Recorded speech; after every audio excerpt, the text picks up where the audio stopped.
Hello and welcome. We are continuing our discussion on the OWL semantics with description logic, right? So, in the last video lecture, we have tried to put forward the semantics of description logic in a set theoretic way. So, that is what we call as a model theoretic semantics of description logic, and also we have tried to see how we can easily translate the description logic expressions into their corresponding first order logic, right? And then we stopped at looking the most basic language family of description logic, which is the attributive language family, right? Now let us talk about the description logic families that are most widely known in the semantic web community. So let us try to see what are those kind of language families are, right?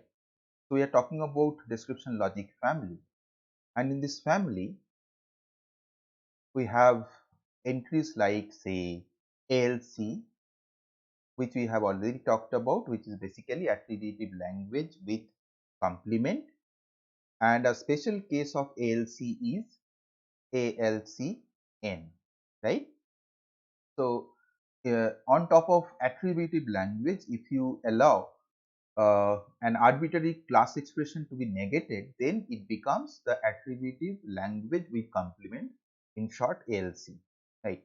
And on top of that, if you add the number cardinality restriction or the simple cardinality restriction, that becomes ALCN, right? So there is something called showing. So let me write it down: SHOIN, showing D, right? So now I'll not talk about really what does this language family element, what are the kind of elements that we have in this language family. That will be more or less clear as we understand the semantics of individual alphabets, right? So individual alphabets will give us cue what kind of features this language family has, right? We have something called SROIC, SROIQ, right? And we have something called SHIQ,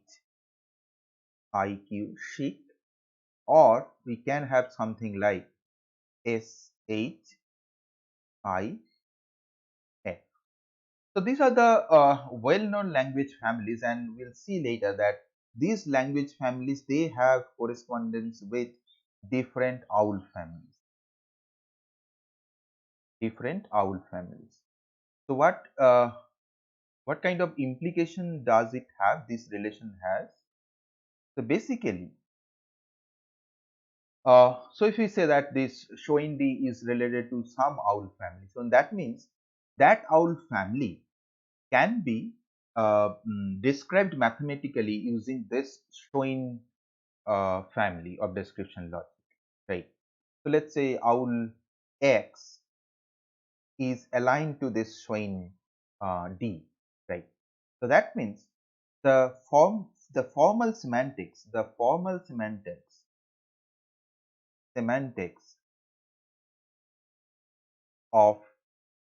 OWL X can be represented with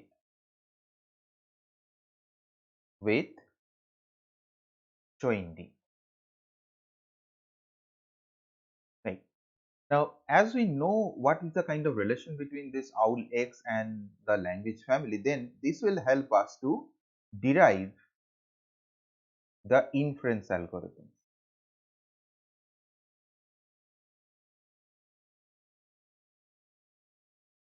right?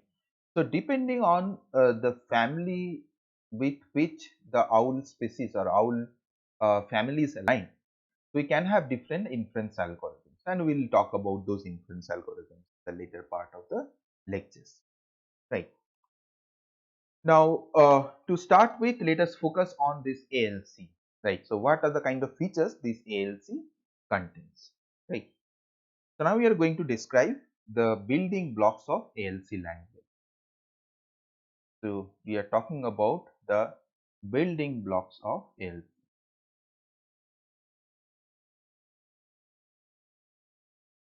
So it will concern basically what are the kind of elements ALC allows, right? So one can define individual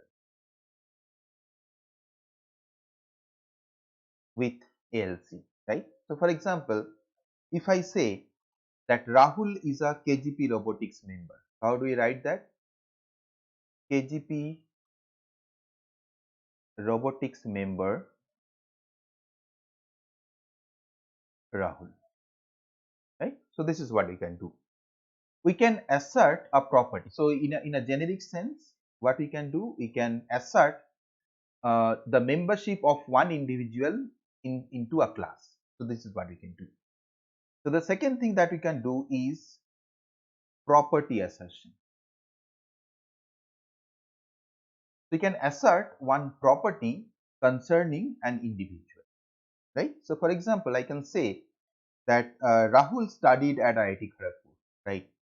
So the property concern here is studied at, and Rahul is the subject and IIT KGP is the object,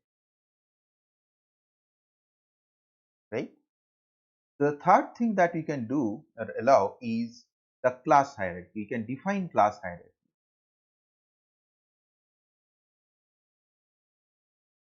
So we can have the hierarchy of classes, right? So for example, I can say that robotics member, so KGP robotics member is a subclass of KGPM, right? KGP robotics member is a subclass of KGPM. So basically these are all the things that we know that we can do with AL language also, right? So it allows more complex class expression. Complex class expression.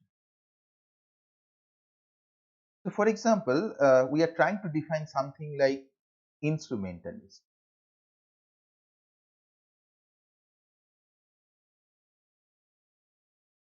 So instrumentalist is a subclass of say musician and plays at least one instrument, right? Plays instrument, music instrument,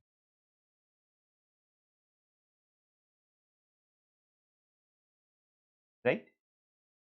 So this can be one definition of instrument, or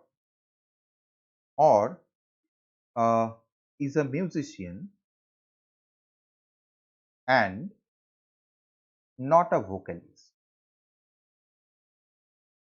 right? So you see that we have made use of different constructs and combined them with different other Boolean operators to come up with a big complex class expression, and that gives us the definition of instrumentalist, right? Now, one thing that we need to consider also concerning negation, the negation of the classes. So, the negation of the classes, the complement of the classes, right? Uh, so, the complement of the classes, though those are there available for AL language, but they are in AL, the complement is allowed only for atomic concept, but not for complex concept expression. So, this complement of classes is allowed over complex class expression,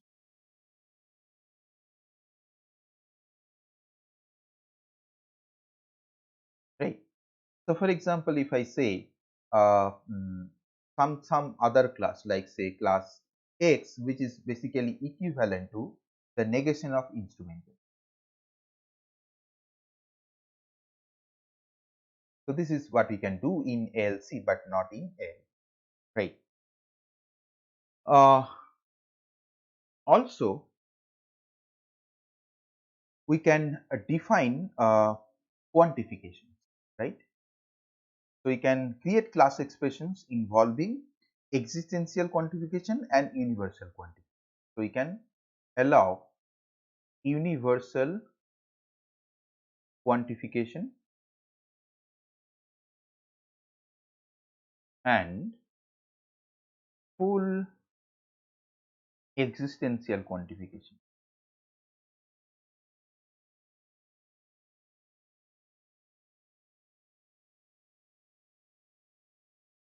So in AL, we have seen that this universal quantification is allowed. The existential quantification is allowed, but in a limited form. So for example, we can allow the existential quantification like this: for there exists R top, but so this is allowed in AL, but this is not allowed in AL, right? But this form of existential quantification for all RC is allowed in ALC, and this basically is called a full existential quantification, right? So the examples of these two will be something like this. So let us define, say, mother of cricketer, mother of cricketer. So this is basically a subclass of female, and something has child, at least one child, to be cricketer, right? Now let us define another class, which is UG class, undergraduate class. So this undergraduate class is a subclass of uh, the things for which that has got all the students to be UG students, right? So something that has got student to be all to be UG student, right? Now as you see that there are different kinds of statements in ALC, and as there are different kinds of statements, it is better to distinguish different statements based on their domain of concern. So let me write down the statements in ALC. Then I will be able to better classify the statements into different classes, right? So we are talking about the statements in ALC, right? Now the statements in ALC can be these are of two types. One is a T box, the other is a box, right?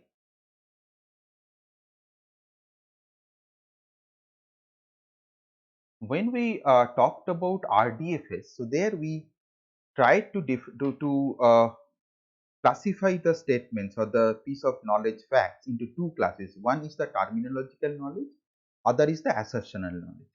So this T box is really representing this terminological knowledge. So all the piece of knowledge items that belong to terminological class, they come under this T box, right? And all the assertional, so data related things, they come into this A box, which is called the assertional knowledge, which is representing the assertional knowledge.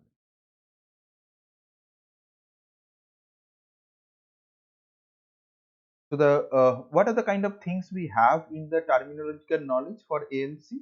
So basically all the class inclusion axiom. So all these kind of statements, so these are called generalized class inclusion axiom. Class inclusion axiom. So this is called class inclusion axiom because we are just saying that class C is included in class D. So that is another way of saying that C is a subclass of D. So we are just saying in a set theoretic way that C is a subset of D, or C is included in D. So that's why these are called class inclusion axioms, and we are asserting them to be true in our knowledge base. So that's why they are called axioms, right? Now, why they are called generalized? So because of the very fact that the C and D, they can be complex class expressions. So for example, you can see here UG class is, for example, let us assume that this is one atomic class, but the other, which is the D in this case, is for all has student, UG student, which is a kind of little bit complex expression, right? It is not atomic in that sense, it is complex expression. So that's why you see that in this class inclusion hierarchy, I can have any arbitrary concept expression or class expression. So that's why it is called generalized.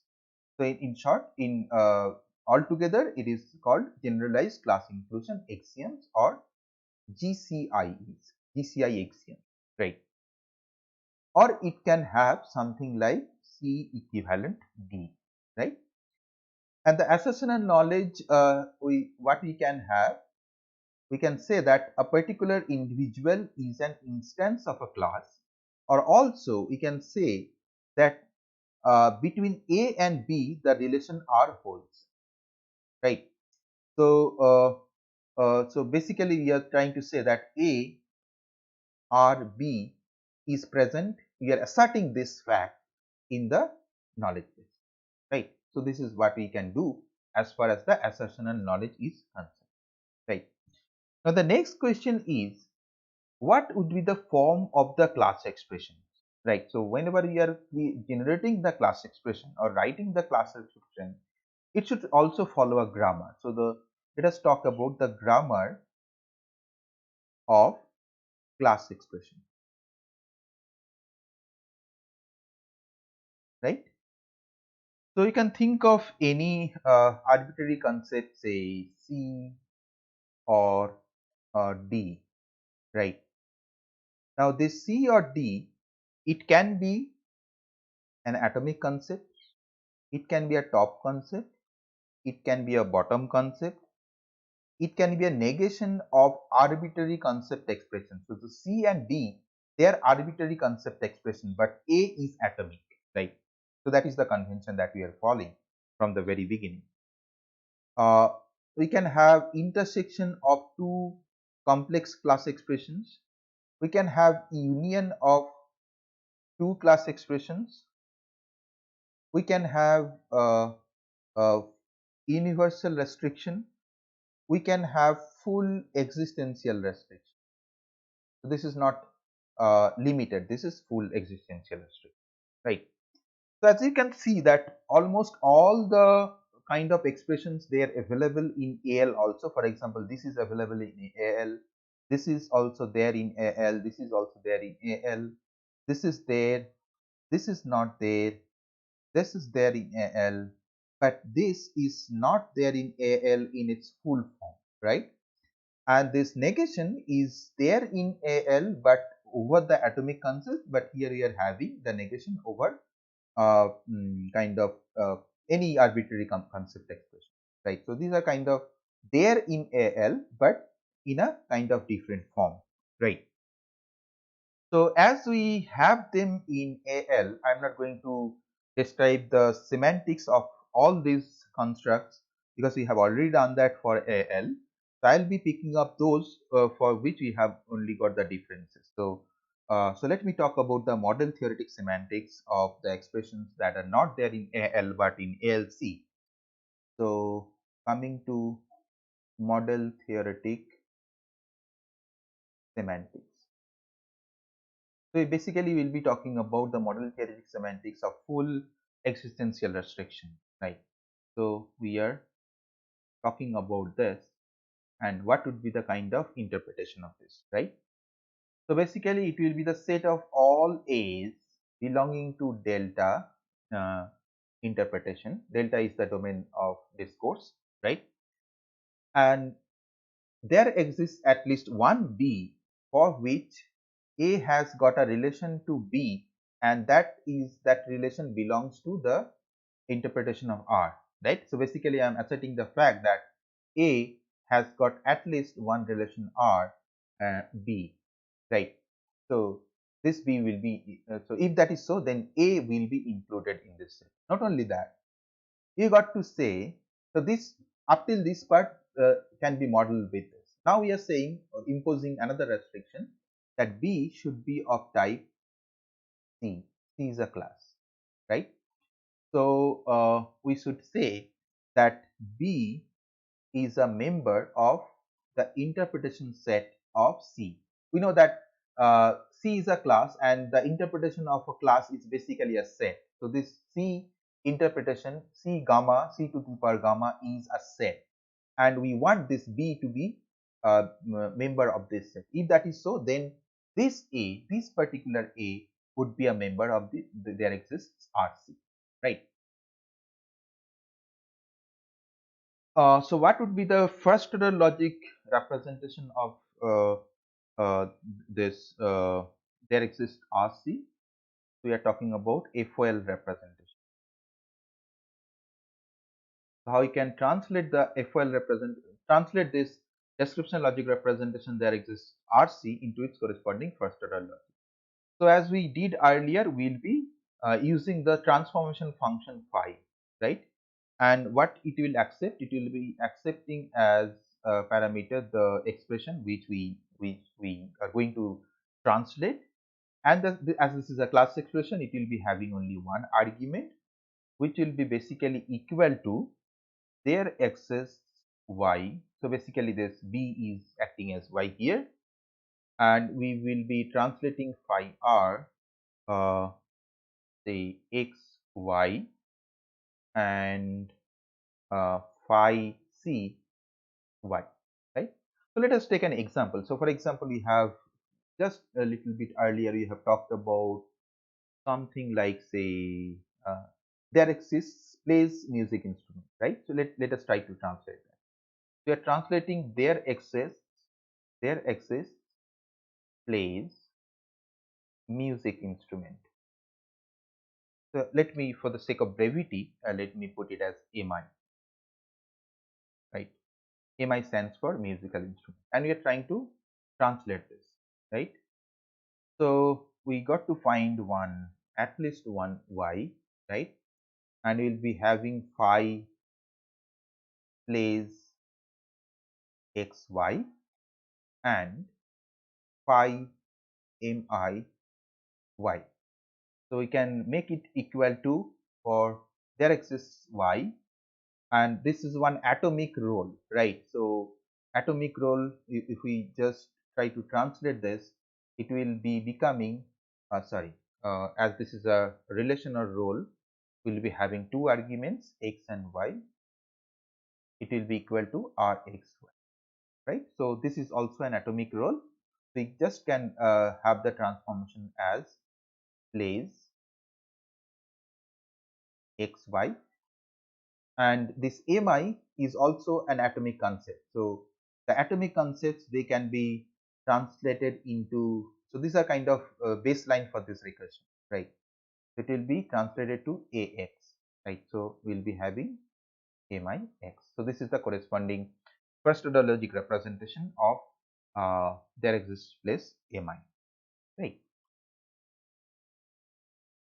Now let us try to draw a relationship between OWL and ALC, right? So as we are talking about from the very beginning, that this description logic families are there to provide semantics of the OWL. So that's why we are discussing this description logic.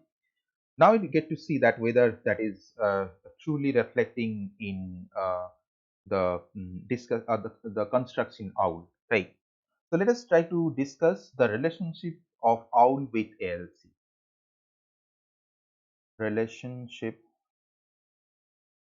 of OWL with ALC, right? So so for that we got to see what are the kind of OWL constructs that can be represented with ALC, right? So the question that we are asking, what are the OWL constructs that can be represented represented with ALC, right? So the answer to this would be, so there are various constructs that are that can be represented with ALC. First thing, we can define classes, we can define roles, and we can define individuals, right? We can assert class membership,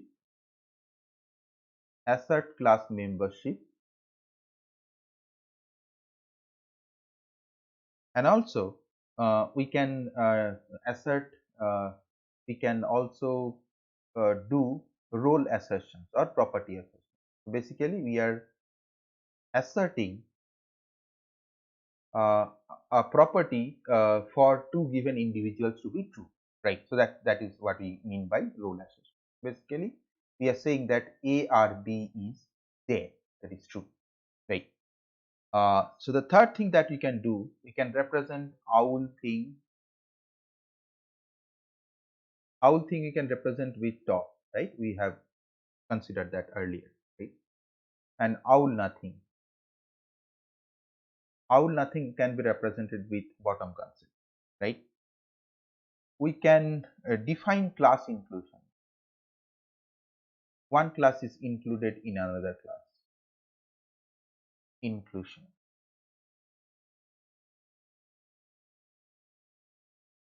right? We can also define equivalence of classes. Equivalence of classes, right? We can also define classes to be disjoint. So class disjoint, right? Now these we have already discussed that we can have a form like D, C subclass of D. Now this equivalence class can be derived like by saying that C is a subclass of D and D is a subclass of C. Then it will be kind of representing C equivalent D, right?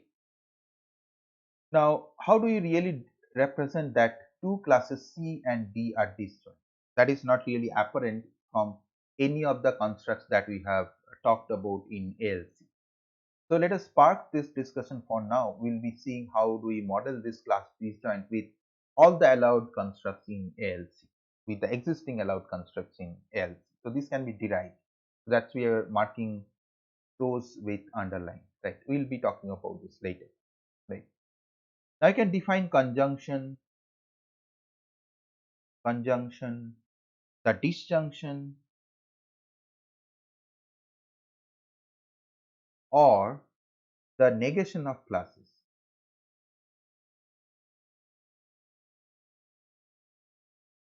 Of classes, right?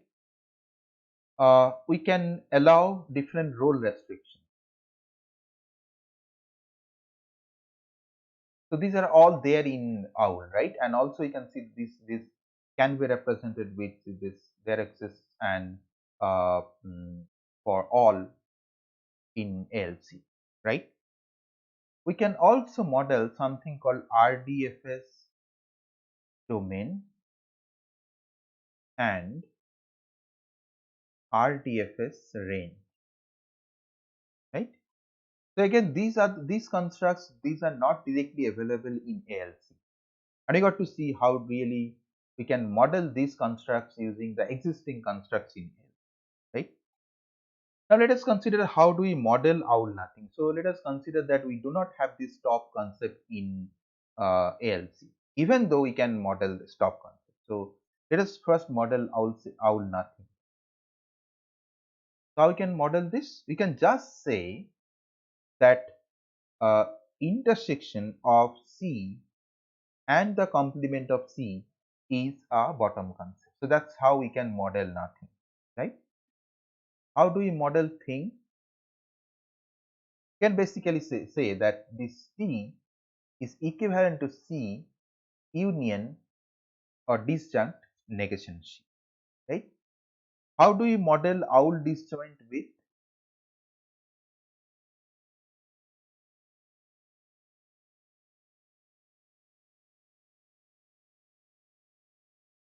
So basically what we can say that C intersection D, so these are the two classes which we are trying to make them to be disjoint, would be equivalent to the bottom class, right? So then we can say that these two classes are disjoint with each other, right? Or we can say that C is equivalent to not of D.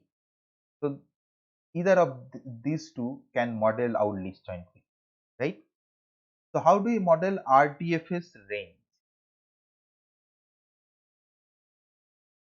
So basically, these are the things which are not directly available in ALC, but they are implicit. They can be implicitly derived. So that's why we haven't really these are not there directly in ALC, right? Now, what do we mean by range? To recapitulate, so there is something, say X, and there is a relation R, and this is connected to Y, higher relation R. Now say that the range of R is C, right? So if that is so, we should say that this type of Y should be C, right? So it can be Y1, it can be say R, Y2. So all this will belong to C. So in that case, we'll say that the uh, range of R is C. So that means we are trying to assert the fact that for all R, whatever object it can take, it will be C, right? It will be C. And this we want to be true, right? And how do we do that? So basically we say that the top concept is a subclass of this. So it is something similar to if we try to assert something like this, say true implies say C, right? So implication says that if the left hand side is true, then in order to make this implication to be true, C should also be true, right? Now if we put true here, then C will always become true, right? And exactly that is what we are trying to do here. So we are trying to say, we are trying to make this to be true, right? And what is the equivalent of true in description logic? The top concept is equivalent to true. So everything that is coming under this top concept, right?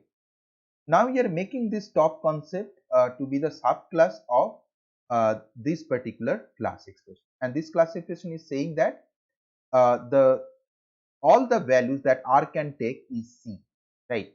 And that is basically defining the range of this property R, right?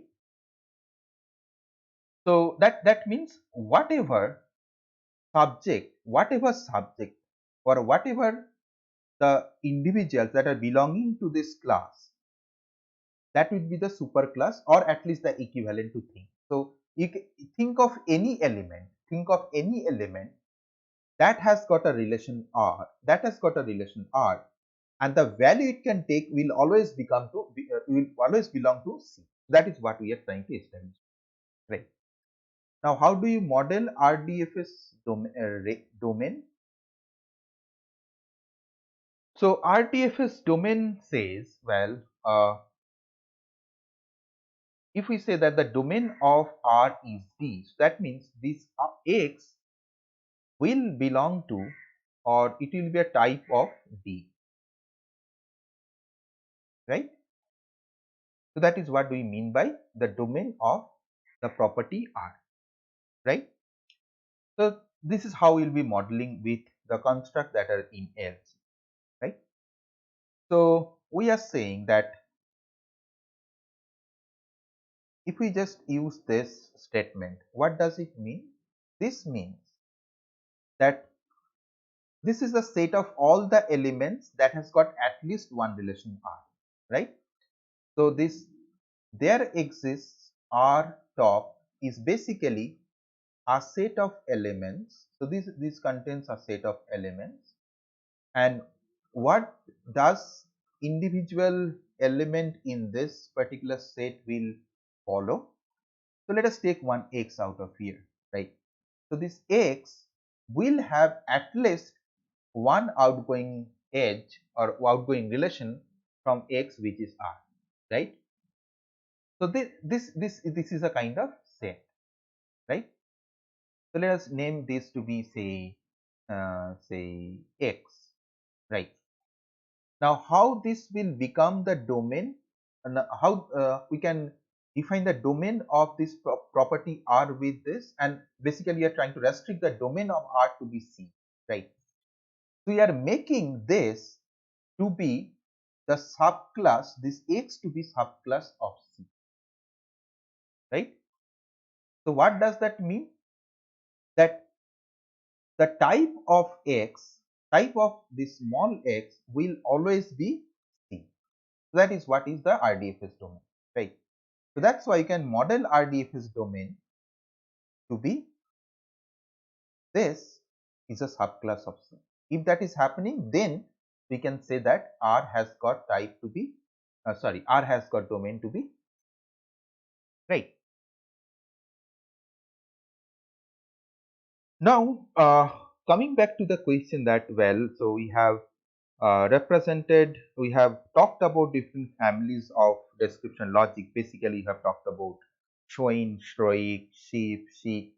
Now, these names look very arbitrary. So, we need to see whether these names they convey any meaning. In order to understand that, we need to understand the meaning of every alphabet that is getting used in naming the description logic family, right?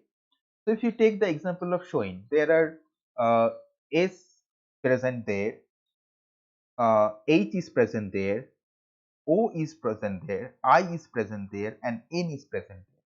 So my question is, can we just look at the name of the description logic family and tell what are the kind of features that are allowed in that description logic family? That is the question that we are going to ask here. So basically, how to name the description logic family? How to name the description logic family,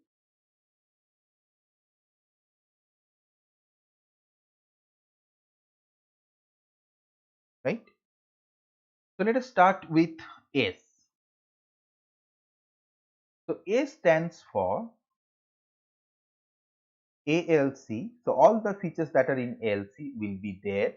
If you use S for a given language family, then it is assured that all the features that are in ALC that would be there, and on top of that you will be having the transitivity of a role.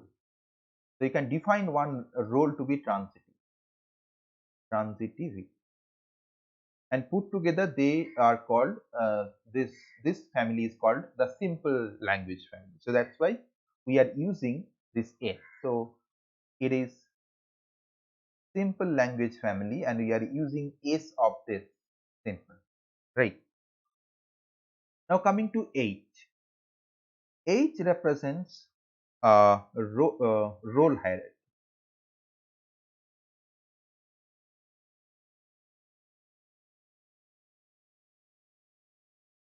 So you can define a class to be a property to be a subproperty of another property, right?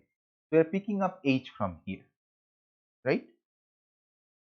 So if you find H in your language family, then you can say that this language family contains the defining one property to be subproperty of another property is allowed in this language family. Now coming to O. Now O stands for uh, closed classes with one element. So closed classes with one element or individual.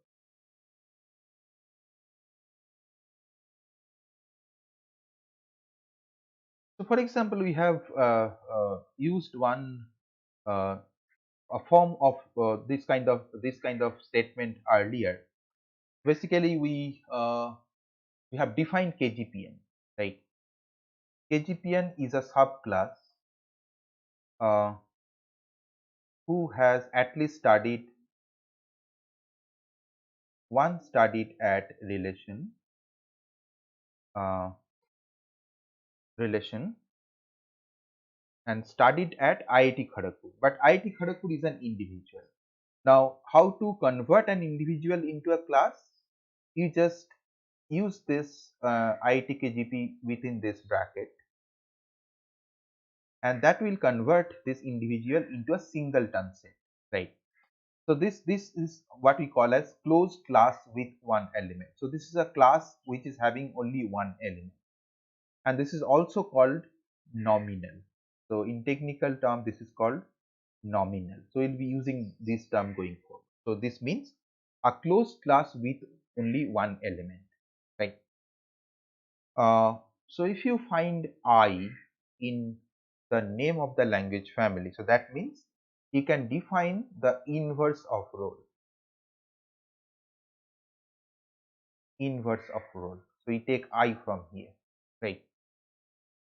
So if you find N, N stands for simple cardinality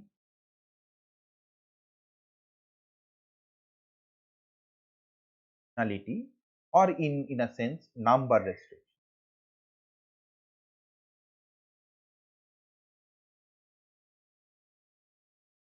What are the kind of examples you can think of? So for example, I can say uh, mm, less than equal to nr or greater than equal to nr. So these are the examples of simple cardinality or number restriction. We are having numbers here, so that's why these are called number restrictions, and we are taking n from here to designate that this language family will contain class expressions of this form, right? If we find something like D, then that means the data types are allowed. So you can use the data types. So you take D from here, right? So if you find F, so that means you can define a role to be functional.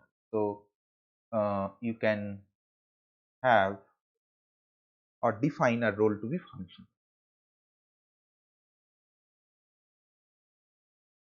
Define functional roles. We are taking F from here, right? Now if you find Q, Q means qualified cardinality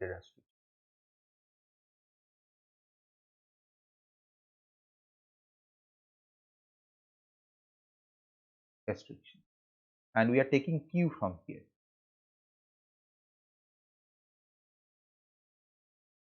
The examples of this qualified cardinality restriction will be something like this: say less than equal to nRC or greater than equal to nRC, right? And finally, we can have R in our language family name, right? And this R stands for generalized role inclusion axiom.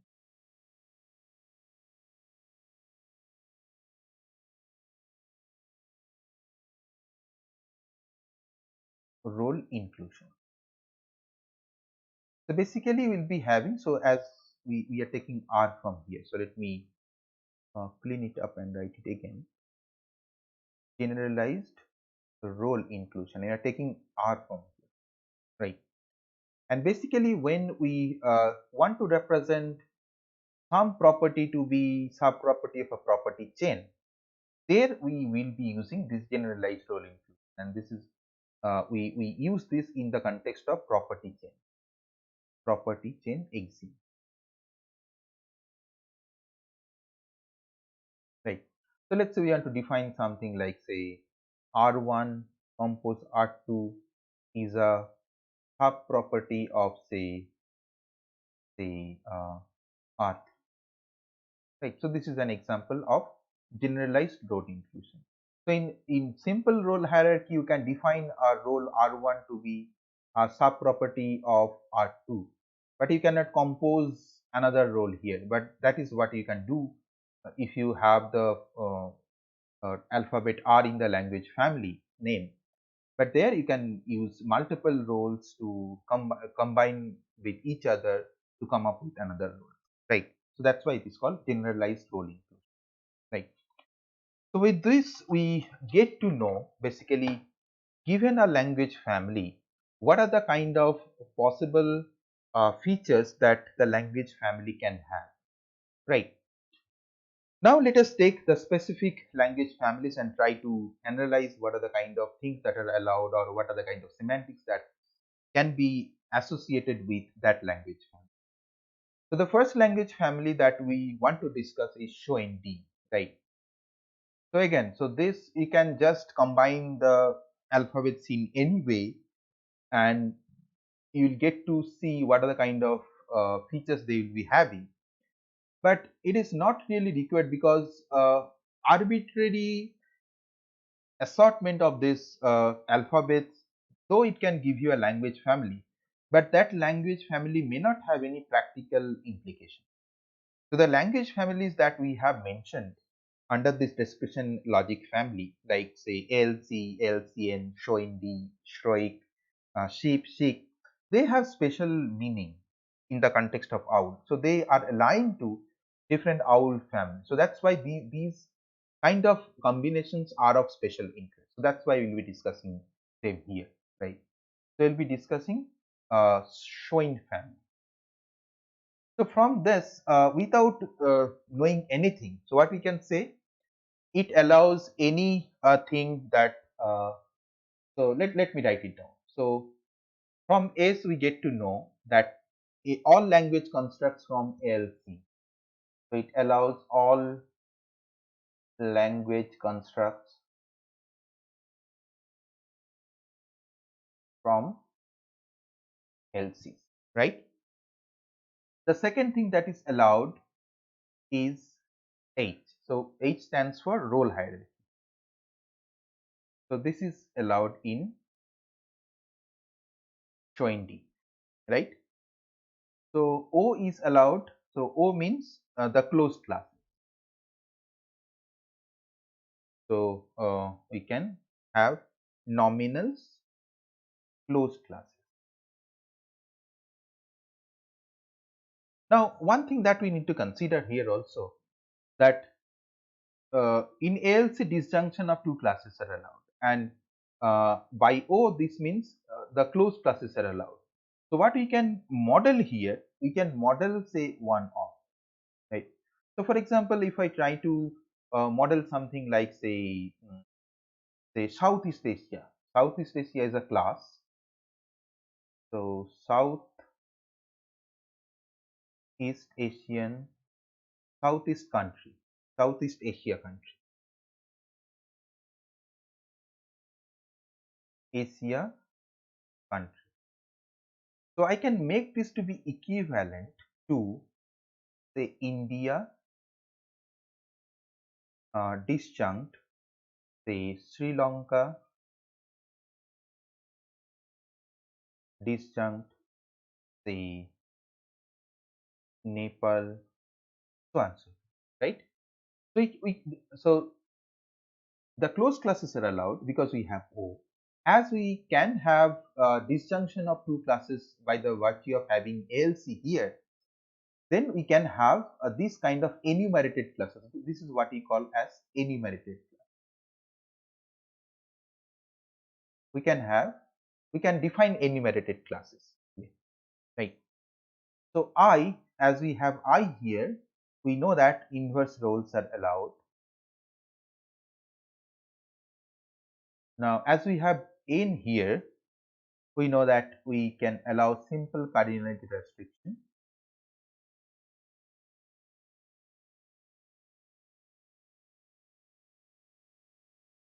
Right?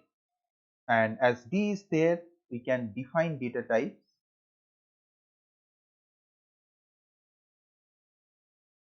Right? Now, along with this, we can define many more. Right? So, if we talk about the role characteristics, right? So, the role characteristics, we can allow transitivity because we have S here, right? And S means ALC plus transitive. right? So that's why we can allow transitivity, right? We can allow symmetry, we can allow functionality. Now one may argue that we do not have the symbol f, but why we are saying that functionality is allowed? Because these can be derived out of the features that we have already defined explicitly. We'll see later. And also we can define inverse functionality, inverse functional roles,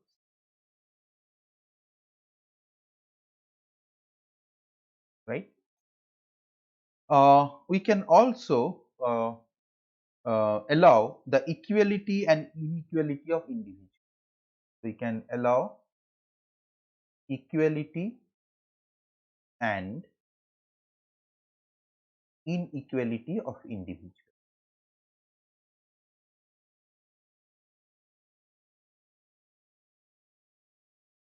right? So now let us try to see how we can model all these things, because they are not explicitly mentioned, right? So that brings us to the relationship between owl and Toynbee,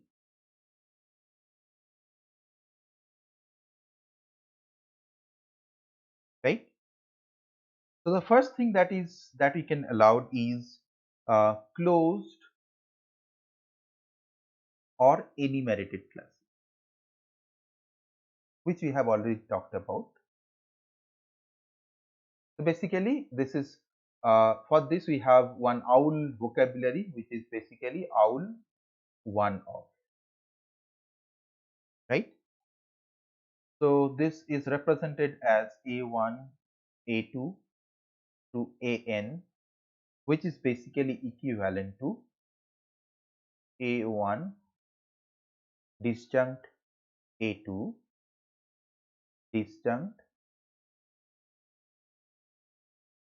AN, right? Now, how do you define the equality of individuals?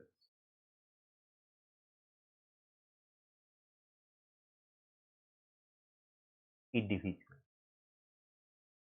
And what is the corresponding owl keyword for that? Owl same as, right?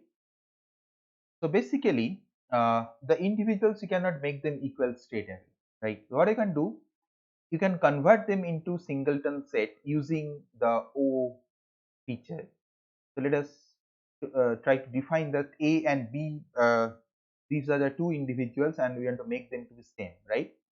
First, let us convert this A into a singleton set A like this, and make it equivalent to the singleton set of B, having B, right? So that's how we can make two individuals to be equal. Now, how do we make two individuals to be not equal? So inequality of individual. So basically we are modeling the keyword owl different from,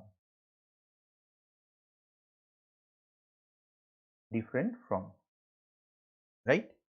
So basically again we convert A and B into their singleton set, and if we take intersection of them, the intersection of these two classes will be empty or bottom one. So we try to make it equivalent to bottom concept. So as these two are not equal, so if you take intersection of their corresponding singleton set, it will become an empty set. An empty set is represented by bottom concept or owl nothing, right?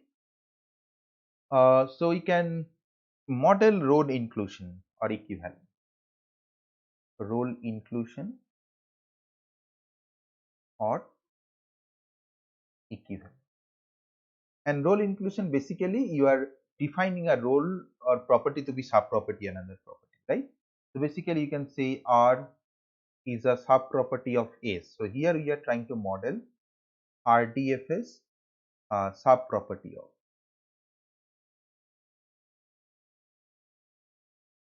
right?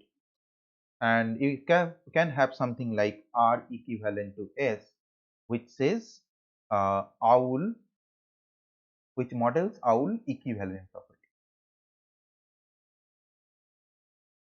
That is not present in RDFS, but this vocabulary is present in owl. Right.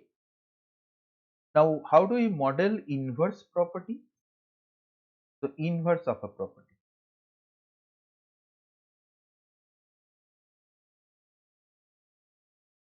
So, basically, you are trying to model the keyword owl inverse of. So, S is a property which is the inverse of another property R, right? So, the inverse of a property we represent something like R, then superscript of minus. So, this means an inverse property. So, we make this S to be equivalent to R inverse. So, that makes S to be the inverse of R, right? Now, let us try to see what are the kind of other things that we can do with showing D, or what kind of other owl constructs that we can represent with showing D. So, the first thing that we'll like to represent is owl transitive property.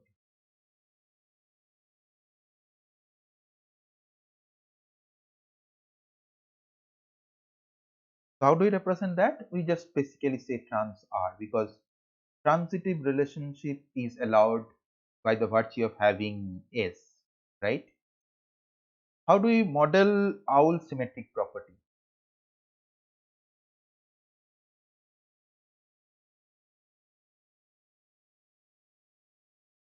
We do not have any direct construct in Schoen D to represent symmetric property as we have for transitive property, right?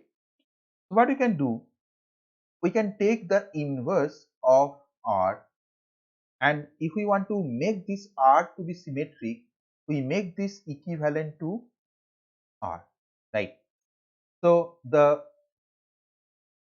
relation is inverse of itself. So, for example, if you have something like uh, mm, uh, the say friendship. So, if we define friendship is to be a symmetric property, right? So, X has friend Y, right? And the inverse of has friend is friend of, right? So, we are making this has friend to be equivalent to is friend of, right? So, that means if X has Y has friend, Y holds, so that means Y has is friend of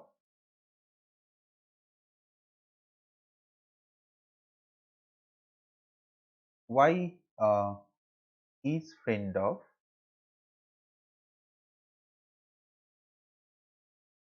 X also holds, right? So, this holds, this also, right? And as we are making this to be equivalent, this to be equivalent, so from this we can say that Y has friend, X also holds, right?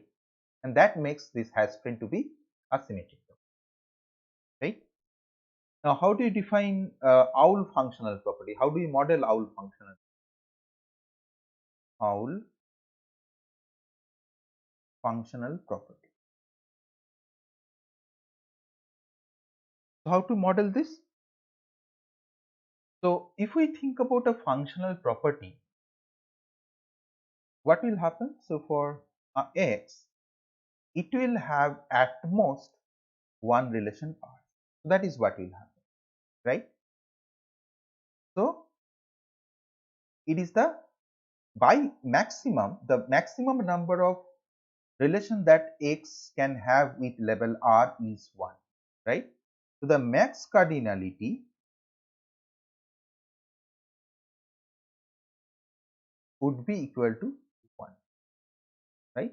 And how do we model max cardinality to be 1? Less than equal to 1 R, right? And we want this to be true. And how to make this to be true? Basically, as we did earlier, I am going to explain it again. So we make this T to be a subclass of less than equal to 1 R. So that makes this R to be a functional property. So you see, we are not defining the construct for functional property explicitly in showing D, but this functional property is derived from all the kind of characteristics that are allowed in showing D, right? Now, how do we define inverse functional property? How do we model inverse functional property? Inverse functional property, right? So how do you define an inverse functional property? So inverse functional property is something for which the inverse of this property. So if we define R to be, let's try to define R to be one inverse functional.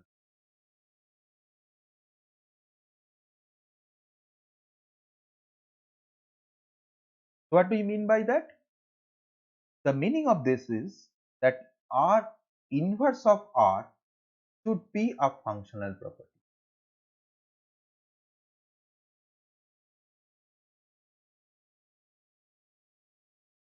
So if the inverse of a given property is a functional property, then that property R is a inversion functional property.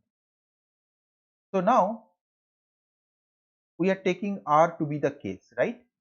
Let us take the inverse of.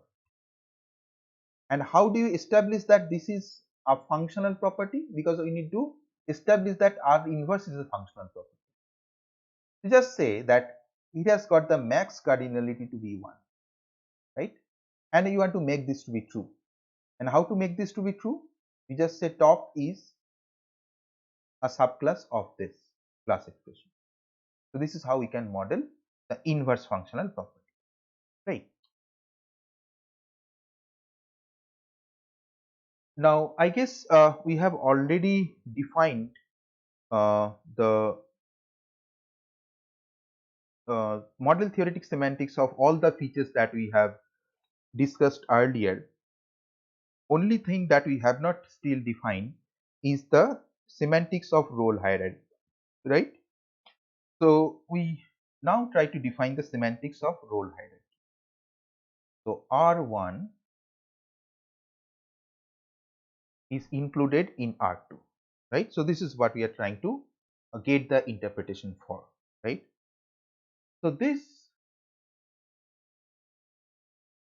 implies that for all B, if AB belongs to the interpretation of R1,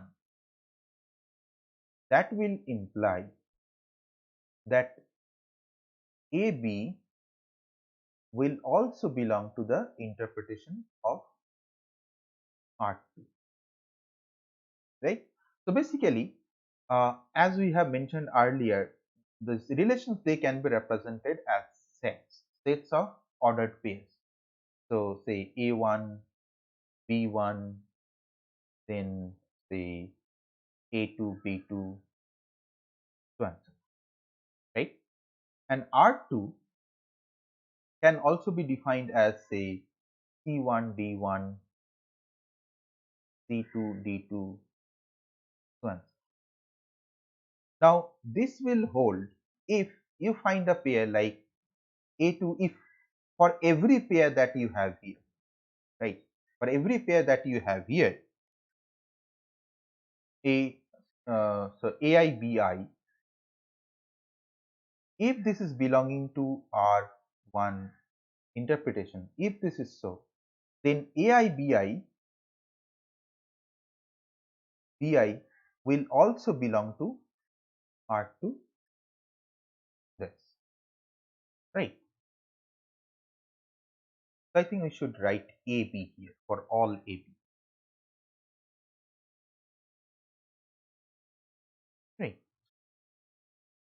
Now, in showing D, there is something called N, right? And N stands for the simple cardinality restriction, right?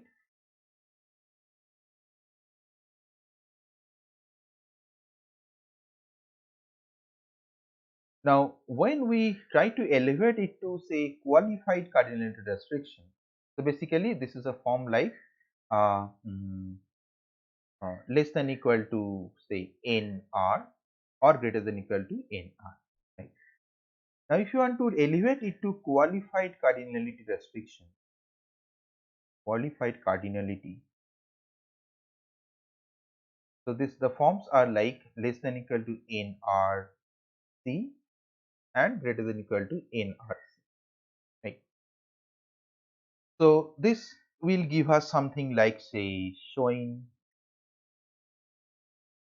or sheen you can think of, and what the corresponding families for this qualified cardinality, say you can think of something like Shroik or say Shin, Tik, right? Now the point is here we do not have the class as the restriction, but we have a class here. So the point that we are trying to discuss here, that whether we should have different algorithms to process the N part of this family and the Q part of this family, right?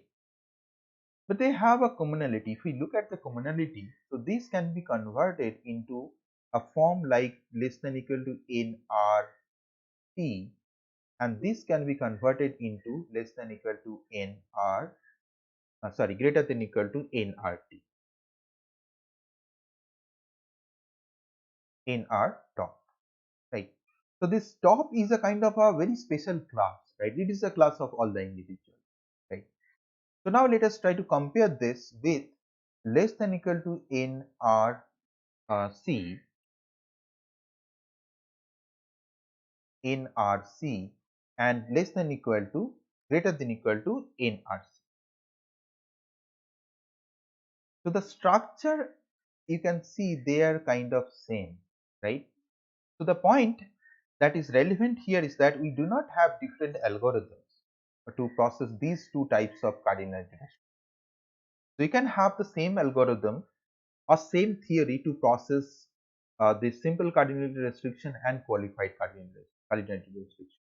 But this qualified cardinality restriction is having a bit more complexity than this simple cardinality restriction. So our main focus would be to devise algorithms to process this qualified cardinality restriction. Now if we can do that, the processing of simple cardinality restriction will be included automatically, right? So the point that we are trying to get out of here is that we derive or we develop algorithms, develop theory and algo for the Q part, and if we do so, the N part will be automatically included,